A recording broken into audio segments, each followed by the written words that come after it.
Dans l'actualité nationale, le bilan des voyages du président Alassane Ouattara à l'étranger. Ce bilan a été fait par le ministre d'État, ministre des Affaires étrangères. Daniel Kablan-Duncan a ressorti au cours de cette conférence de presse les acquis, les retombées des missions du président Alassane Ouattara.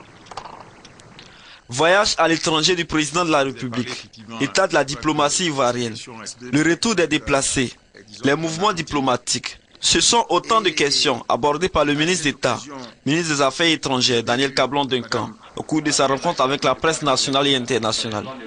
Pour lui, la Côte d'Ivoire récolte les fruits de nombreuses missions effectuées par le président de la République Alassane Ouattara à l'étranger. En quelques mois, la Côte d'Ivoire rétablit sa coopération avec plusieurs pays et institutions du monde entier. Les nombreuses visites effectuées en Côte d'Ivoire par des émissaires des pays et organismes internationaux constituent les preuves du retour de la Côte d'Ivoire sur la scène internationale. L'éligibilité de la Côte d'Ivoire à l'AGOA, après 3 mois d'exercice, vient renchérir les nombreuses actions de développement du chef de l'État.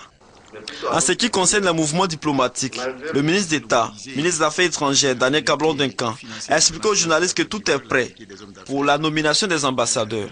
Daniel Kablan-Duncan a aussi rappelé que plusieurs institutions et pays veulent coopérer avec la Côte d'Ivoire. Pour finir, le ministre a noté le retour progressif des populations déplacées, surtout dans l'ouest du pays.